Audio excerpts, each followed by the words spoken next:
Assalamu alaikum, ladies and gentlemen. Today we have a special talk from Zainab Fatma, who is a bioinformatics expert in School of Statistical Sciences.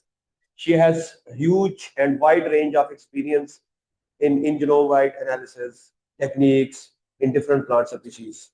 Over to Zainab.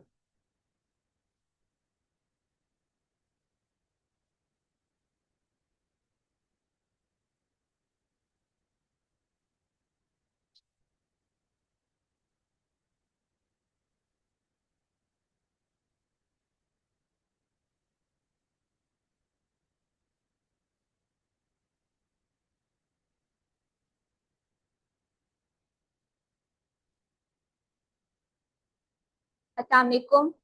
Today I am going to present my topic, which is genome-wide analysis of Brassica oleracea variety capitata, commonly known as cabbage.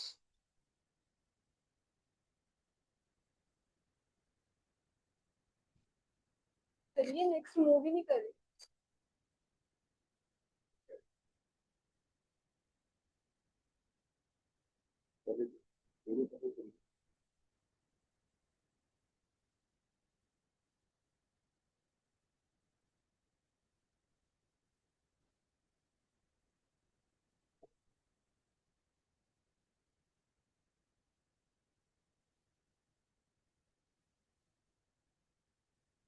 I will discuss the genome, especially Yabi genes family of this plant, जो plant development में important role play करते हैं. Brassica oleracea variety capitata यानी cabbage एक important vegetable crop है. ये Brassica की family से बिलोंग करती है. ठीक है. नेक्स्ट है हमारे पास, it is widely cultivated along the world because of its high nutritional and economic value. ये विटामिन्स, मिनरल्स एंड एंटीऑक्सीडेंट्स का रिच सोर्स है जो हमें हेल्थ के लिए बहुत बेनिफिशियल है. इसकी इम्पोर्टेंस, कैबेज की इम्पोर्टेंस बहुत हाई है. It is a rich source of nutrients like vitamins and minerals. ये ग्लोबली ग्रो होती है और इसका इकोनॉमिक वैल्यू भी बहुत हाई है. इसके अलावा ये फूड सिक्योरिटी में भी इम्पोर्टेंट रोल प्ले करती है और ब्रीडिंग प्रोग्राम्स में भी यूज होती है ताकि हम स्ट्रेस रेजिस्टेंस और इम्प्रूव क्रॉप्स डेवलप कर सकें.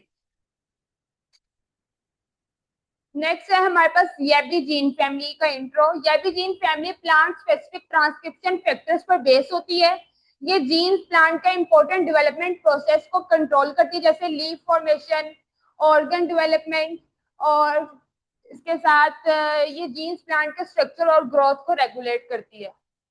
नेक्स्ट है हमारे पास इसके डिफरेंट फंक्शंस है. एक तरह कि ये लीफ डेवलपमेंट में, फ्लोरल ऑर्गन में और ग्रोथ और पैटर्निंग में फंक्शन को वो रेगुलेट करती है. नेक्स्ट है हमारे पास genome wide analysis. Genome wide analysis का मतलब होता है कि हम जीनोम के जितने भी जीन्स हैं उनको स्टडी करते हैं. इसका पर्पस होता है कि जीन को आइडेंटिफाई करना, उनकी स्ट्रक्चर और फंक्शन को समझना और उनके एवोल्यूशनरी रिलेशनशिप्स को एनालाइज करना. इस प्रोसेस में मल्टीपल स्टेप्स होते हैं, जैसे कि gene identification, phylogenetic tree analysis होता है, मोटिफ एनालिसिस होता है और एक्सप्रेशन एनालिसिस होता है. इसमें हमें बताया गया है कि हमने इस स्टडी में डिफरेंट स्टेप्स फॉलो किए हैं. सबसे पहले हमने डेटा रिट्राइव किया, फिर जीन आइडेंटिफिकेशन किया, डोमेन वेरिफिकेशन किया, फाइलोजेनेटिक एनालिसिस किया, जीन स्ट्रक्चर हमने बनाया था, motif analysis, chromosomal mapping, expression analysis और फंक्शनल इनसाइट्स किए. नेक्स्ट है हमारे पास जीन आइडेंटिफिकेशन. इसमें हमने बताना है कि इस स्टेप में हमें ये भी जीन्स को आइडेंटिफाई किया और उनकी बेसिक प्रॉपर्टीज को एनालाइज किया, जैसे जीन नेम, उनका एक्सेशन टेबल, उनकी प्रोटीन लेंथ, मॉलिक्यूलर वेट, उनका आइसोइलेक्ट्रिक पॉइंट और क्रोमोसोमल लोकेशन. ये इंफॉर्मेशन हमें जीन्स का स्ट्रक्चर और इस फंक्शन को समझने में हेल्प करती है. जैसे कि ये एक्सेशन टेबल है, इसमें different accession table, chromosome numbers, PI value, molecular weight वगैरह हमें दिया गया है. ठीक है. उसके बाद हमारे पास फाइलोजेनेटिक एनालिसिस. फाइलोजेनेटिक एनालिसिस को यूज जीन के एवोल्यूशनरी रिलेशनशिप्स को समझने के लिए होता है. इसमें हम एक ट्री बनाते हैं जिसमें जीन्स के डिफरेंट ग्रुप्स या सब फैमिलीज में क्लासिफाई किया जाता है. ये हमें बताता है कि कौन से जीन्स सिमिलर हैं और कौन से इवॉल्व करते हैं. नेक्स्ट है फाइलोजेनेटिक एनालिसिस की इम्पोर्टेंस। ये हमें हेल्प, रिजल्ट से ये पता चलता है कि जो इस क्रॉप के जीन्स हैं वो कंजर्व फैमिलीज में हैं या फिर ग्रुप में है। ठीक है, इसका मतलब है कि ये जीन्स एवोल्यूशन के दरमियान कंजर्व भी रहे हैं और बायो वेरीफाई भी रहे हैं। इसके अलावा ये फंक्शनल डाइवर्सिटी को भी शो करता है। उसके बाद है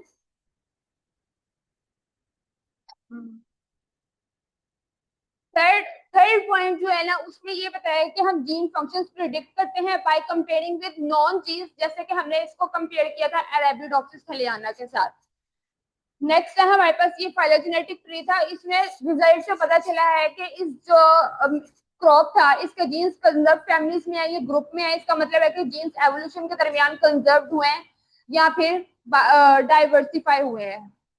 नेक्स्ट है हमारे पास जीन एक्सप्रेशन एनालिसिस।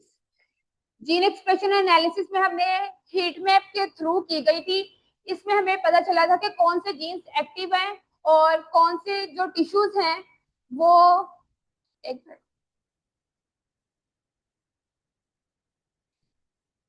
कौन से जीन्स इसमें हमारे पास एक्टिव हैं और कौन से टिश्यूज के साथ वेरीफाई कर रहे हैं। ठीक है, इसका मतलब है कि हर जीन का स्पेसिफिक फंक्शन होता है। ये स्पेशलाइजेशन और फंक्शनल डाइवर्सिटी को शो करता है, जैसे कि ये हीट मैप में दिखाया गया है। इसके बाद हमारे पास के एस एनालिसिस। के एस एनालिसिस का मतलब है कि अगर वो 1 से ग्रेटर होगा तो इसका मतलब वो प्योरीफाइड सिलेक्शन होगी, यानी कंजर्व जीन फंक्शन होगा। अगर इज इक्वल टू 1 होगा तो इसका मतलब न्यूट्रल एवोल्यूशन है, और अगर लेस देन 1 होगा तो इसका मतलब पॉजिटिव सिलेक्शन है या अडेप्टिव एवोल्यूशन है। ये हमारे पास के एनालिसिस का मैप था। That's all, thank you.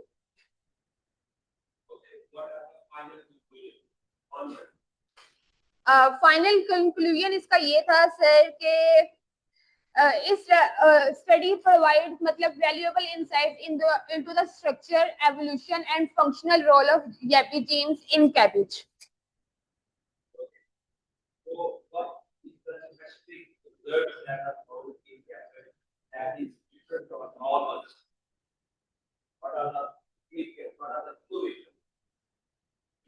से ये रिसर्च से इस रिसर्च से मतलब ये है कि फ्यूचर में जितने भी ब्रीडिंग वगैरह है, ठीक है, उससे ये और क्रॉप मतलब ब्रीडिंग प्रोग्राम्स होते हैं और जो फ्यूचर में क्रॉप इम्प्रूवमेंट के लिए ज्यादा बहुत हाई है।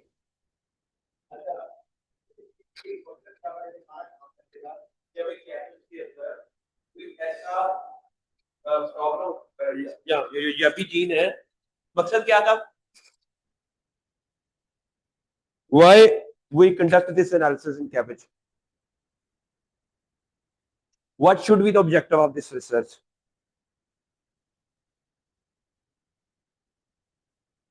Hello, Pana.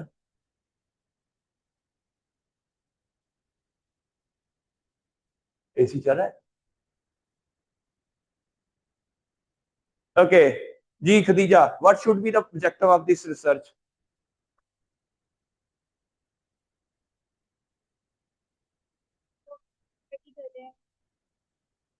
जिस भी क्रॉप को हम स्टडी कर रहे हैं हमें उसके बारे में कंप्लीट अंडरस्टैंडिंग हो कि उसका जीनोम क्या है, कंप्लीट जीनोम के बारे में बताओ। फिर उसके अंदर जो भी इसके फाइलोजेनेटिक एनालिसिस है, डिफरेंट एनालिसिस से हम उसकी कंप्लीट अंडरस्टैंडिंग करें, ताकि फिर फ्यूचर में हम उस क्रॉप की यील्ड को ज़्यादा बेहतर कर सकें, और या फिर जो है उसकी जो है ड्रॉट रेजिस्टेंस या इन्वायरमेंट के लिए कोई रेजिस्टेंस जो है उसके अंदर ज़्यादा हो जाए, यानी इसके अंदर हम ऐसी एबिलिटीज़ को डेवलप कर सकें जो कि फ्यूचर में हेल्पफुल हो। जी आप बताएं, आप रोशनी डालें। सर आई थिंक कि एवोल्यूशनरी पर्पसेस के क्रॉप किस तरीके से इवॉल्व करती है, पहले हम इसका बैकग्राउंड देखते हैं कि उसने किस तरीके से इवॉल्व कर लिया हुआ है, एंड देन हम फर्दर फिगर आउट करते हैं कि कंपैरिजन में कि वो दूसरी क्रॉप्स के साथ, डाइकॉट या मोनोकॉट क्रॉप्स के साथ वो किस तरीके से फर्दर इवॉल्व कर सकती है। एक्सीलेंट, आप लोगों ने सही बताया, लेकिन हमारा मकसद ये है कि YAPI जीन फैमिली कैबेज के अंदर जब थी तो उसने कैबेज को क्या फायदे दिए? क्वेश्चन ये, same cabbage YAPI gene family है सिट्रस के अंदर, सेम YAPI जीन फैमिली है वीट के अंदर, लेकिन जब ये YAPI जीन फैमिली कैबेज में गई तो उसने कैबेज की स्ट्रक्चर को या फंक्शन को कैसे इन्फ्लुएंस किया। फर्ज किया मैं पढ़ाता हूं आप लोगों को, अब मैं ये भी हूं, अब मैं जाता हूं फिफ्थ सेमेस्टर की क्लास को। अब फिफ्थ सेमेस्टर की क्लास ने मेरे साथ क्या किया, एक क्वेश्चन, और दूसरा मैंने उन लोगों के साथ, पर क्या आप लोग साथ में क्लास से पहले सारे बिल्कुल इलिटरेट थे बायोइन्फॉर्मेटिक्स में। मैंने क्या किया, जब मैं इधर आया तो आप लोगों को कंप्यूटेशनल बायोलॉजी बायोइन्फॉर्मेटिक्स के बारे में, अब you have a lot knowledge that can not be compete in the world. ऐसा ही है, ठीक है। और आप लोगों ने मेरे साथ क्या किया कि मेरे नॉलेज को सत्यानाश किया, या मेरा नॉलेज जो यह भी था वो इम्प्रूव हो गया, ठीक है। अब आपने ये बताना है कि यपी जीन जब कैबेज में आई तो कैबेज के अंदर उसने क्या फर्ज किया। एक यपी जीन है, मैं किसी क्लास में जाता हूं तो वहां पर लोग सारे आर्ट्स के हों, वहां पर मुझे खपना ज्यादा पड़ेगा, मुझे मेहनत भी ज्यादा करनी पड़ेगी। मेरी बात की समझ आ रही है ना। तो मुझे वो एडवांस लेवल पे नहीं जा सकूंगा। लेकिन अगर एक बंदा ऑलरेडी, मैं पीएचडी के स्टूडेंट को पढ़ा रहा हूँ जिसका already have a knowledge, it means I can go somewhere और टॉप लेवल। सिमिलरली आपने ये देखना है कि जब ये जैबी जीन कैबेज में आया तो उसने क्या किया, और कैबेज ने उसके साथ क्या किया। क्या अगर एक क्या आप है, ये एक जीन है, क्या आपकी कॉपी बना के एक और बना दी।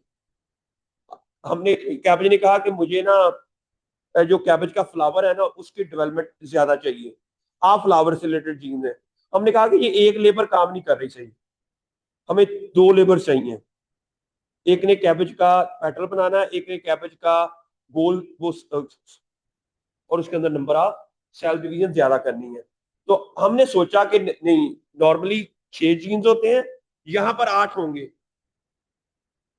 नहीं लगी समझ। तो आपने अपनी अपनी रिसर्च को प्रेजेंट ऐसे करना है कि you told to someone else that कि मेरी इस रिसर्च के अंदर ऐसी कौन सी वो अडॉप्टेशन है जो यबी की वजह से कैबेज में आई, वो कौन से इंपॉर्टेंट फीचर्स थे जो अगर यबी ना होता तो कैबेज के अंदर ये फीचर नहीं आ सकते थे। अगर आप इस तरह अब डाटा आपके पास है, अब इस डाटे को इस तरह एनालाइज करना है। नहीं लगी समझ कि अब समझो, अब रिसर्च का अच्छे रिसर्चर अब बने हो आप। अब पहले तो एक टेक्नीशियन थे, ट्री बना लिया जी एक्सप्रेशन, ये है टेक्नीशियन का काम। खदीजा, ये है एक आम मेट्रो के पास बंदे को कहेंगे वो सारे ये एनालिसिस वो कर देगा, लेकिन इन एनालिसिस में से इंफॉर्मेशन निकालनी, वो इंफॉर्मेशन आई क्या है और उसकी सिग्निफिकेंस क्या है, और वो कितनी ऑलरेडी एग्जिस्टिंग इंफॉर्मेशन से इसके अंदर कौन सी चीज है जो बहुत ही इनोवेशन है। हालांकि यह भी जिन पे ऊपर सॉरगम में भी काम हुआ होगा, बड़े पेपर्स हैं, लेकिन कैबेज में पेपर नहीं है। लेकिन इसको इनोवेट करने के लिए अगर आप इस तरह की इंफॉर्मेशन इसके अंदर डालोगे तब वो एक अच्छे जर्नल में मेरी बात की समझ आ रही है आप लोगों को। You must be think like that. लेकर आना रजिस्टर।